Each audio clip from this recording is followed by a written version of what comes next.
নমস্কার দর্শকবৃন্দ, বরাক নিউজে আপনাদের স্বাগত জানাচ্ছি। নিয়ে আসলাম আজকে ইম্পর্টেন্ট গুরুত্বপূর্ণ কয়েকটি খবর। ভিডিওটিতে আগে যাওয়ার আগে আপনাদেরকে অনুরোধ করছি, দর্শকবৃন্দ বরাক নিউজকে দয়া করে সাবস্ক্রাইব করে পাশে বেল আইকনটা ক্লিক করে ফেসবুক পেজটাকেও ফলো করে রাখবেন, যাতে যখনই আমরা ভিডিও আপলোড করি সবার আগে নোটিফিকেশন আপনার কাছে যায়। তো চলুন দেখে নেওয়া যাক আজকের ইম্পর্টেন্ট খবরগুলি। বেকারদের জন্য 2 লক্ষ টাকা।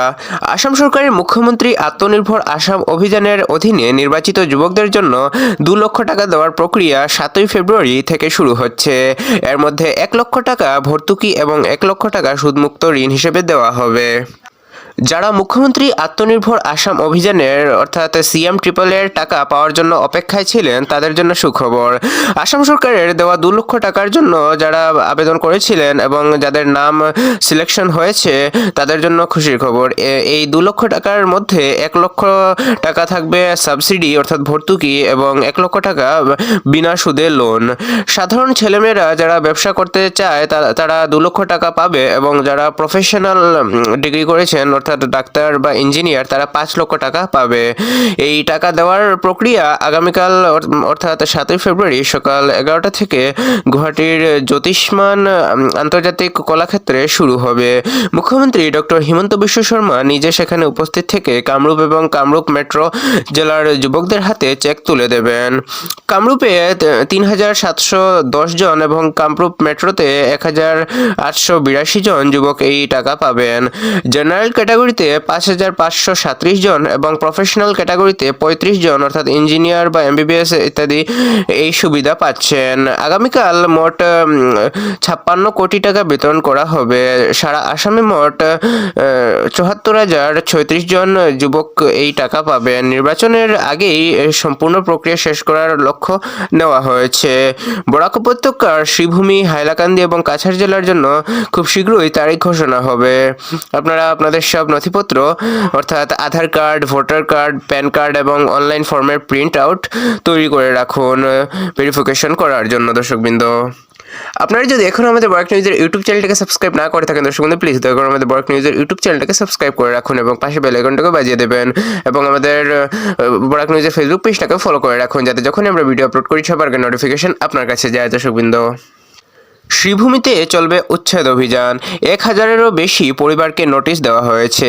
জানা গেছে, শ্রীভূমির পাথারকান্দির ইছারপাড়, মাধবপুর, বালিয়া, মধুরবন, মাগুরা সহ বিভিন্ন এলাকায় যারা বন বিভাগের জমি দখল করে 30-40 বছর ধরে বসবাস করছেন, তাদের উচ্ছেদ করা হবে। ইতিমধ্যে অনেক বাড়িঘর ছেড়ে চলে যেতে শুরু করেছেন। শুধু এখানে নয়, আসামের প্রত্যেক জেলায় বন বিভাগের জমিতে থাকা অবৈধ দখলদারদের উচ্ছেদ করা হবে। মেঘালয়ের কয়লা খনিতে বিস্ফোরণে কাছাড় জেলার 6 জন যুবক নিহত হয়েছেন। হঠাৎ করে খনির ভেতরে বিস্ফোরণ হওয়ায় প্রায় 16 জনের মৃত্যু হয়েছে বলে জানা গেছে। নিহতদের মধ্যে কাছাড় জেলার আনোয়ার হোসেন, দিলওয়ার হোসেন, ফারুক আহমেদ, রঞ্জন বৈষ্ণব, নিকুঞ্জ বৈষ্ণব এবং কৃষ্ণ বৈষ্ণব রয়েছেন। এছাড়া বেশ কয়েকজন শ্রমিক আহত হয়েছেন, যাদের শিলচর মেডিকেল কলেজ এবং হাসপাতালে নিয়ে আসা হয়েছে এবং তারা সেখানে চিকিৎসাধীন রয়েছেন। আসাম সরকারের পক্ষ থেকে মৃতদের পরিবারকে 5 লক্ষ টাকা করে দেওয়ার ঘোষণা করা হয়েছে। বাইক নিয়ে রাস্তায় বিপজ্জনক স্টান্ট করার এবং সোশ্যাল মিডিয়ায় ফটো পোস্ট করার অপরাধে শ্রীভূমির রাতাবাড়ি থেকে এক যুবককে পুলিশ গ্রেফতার করেছে। অভিভাবকদের অনুরোধ করা হচ্ছে তারা যেন সন্তানদের এ ধরনের বেআইনি কাজ করতে বিরত রাখেন। বিশিষ্ট সমাজসেবী তথা ব্যবসায়ী বিবেক পোদ্দারকে বদনাম করার চেষ্টা করা হচ্ছে বলে অভিযোগ উঠেছে। তিনি বিজেপির প্রার্থী পদের দাবিদার হওয়ার পর তার বিরুদ্ধে জমি জবরদখলের অভিযোগ তোলা হয়েছিল। বিবেক পোদ্দার আজ এক সাংবাদিক সম্মেলনে জানান যে এই সমস্ত অভিযোগ ভিত্তিহীন এবং রাজনৈতিকভাবে তাকে হেয় করার চেষ্টা করা হচ্ছে। তিনি এর বিরুদ্ধে আইনি ব্যবস্থা নেবেন বলেছেন।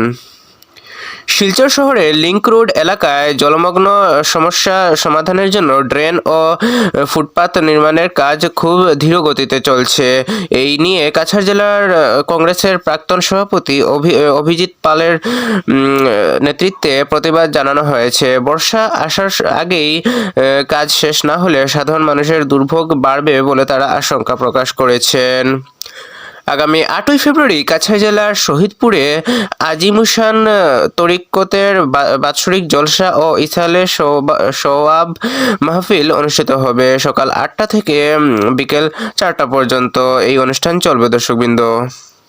তো এগুলো ছিল আজকে ইম্পর্টেন্ট এবং গুরুত্বপূর্ণ খবর দর্শকবৃন্দ। এগুলোর মধ্যে আপনার সবচেয়ে বেশি গুরুত্বপূর্ণ বলে কোনটি মনে হয়েছে কমেন্টে নিশ্চয়ই জানাবেন এবং ভিডিওটিকে একটি লাইক করে দেবেন এবং ভিডিওটিকে শেয়ার করে দেবেন আপনার কাছের মানুষজনদের কাছে। এবং চ্যানেলটিকে যদি এখনো সাবস্ক্রাইব না করে থাকেন দর্শকবৃন্দ প্লিজ দয়া করে আমাদের চ্যানেলটিকে সাবস্ক্রাইব করে পাশে বেল আইকনটাকে বাজিয়ে রাখুন। দেখা হচ্ছে আগামীকাল আরেকটি ভিডিওতে। ততক্ষণের জন্য ভালো থাকুন, সুস্থ থাকুন। জয় হিন্দ।